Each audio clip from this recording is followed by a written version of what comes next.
माझं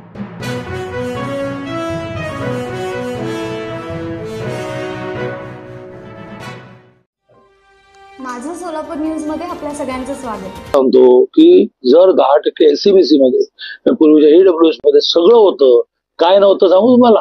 पॉलिटिकल आरक्षण. सर आता सगळी जी चालली धडपड ती पॉलिटिकल आरक्षणासाठी चालली. आम्हाला गावचं सरपंच व्हायचं, पण व्हा ना, कायद्याची चौकटीत व्हा, नाही तर व्हाल आणि 6 महिन्याने कॅन्सल होईल. सगळ्या मराठ्याने कुणबी करा, असं कायद्यात नाही करता येईल.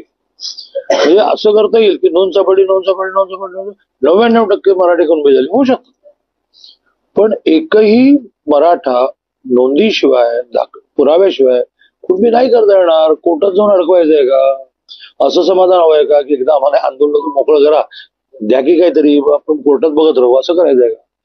ते आपण ठरवा. मनोज दादा जरांगेंना असं आव्हान करेन की हे खरंच आहे की आपल्या काही मागण्या आहेत त्या मान्य झाल्या पाहिजे, त्यासाठी आंदोलन केलं पाहिजे, लोकशाही पद्धतीने केलं पाहिजे, पण आपल्या मागण्या मान्य करताना दुसऱ्याची अडवणूक होणार नाही.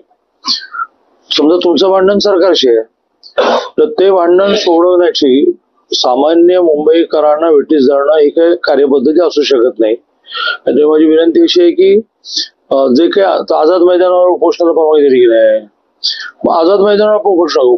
माझं सोलापूर न्यूज या यूट्यूब चॅनलला सबस्क्राईब करा आणि बेल आयकॉन प्रेस करायला विसरू नका.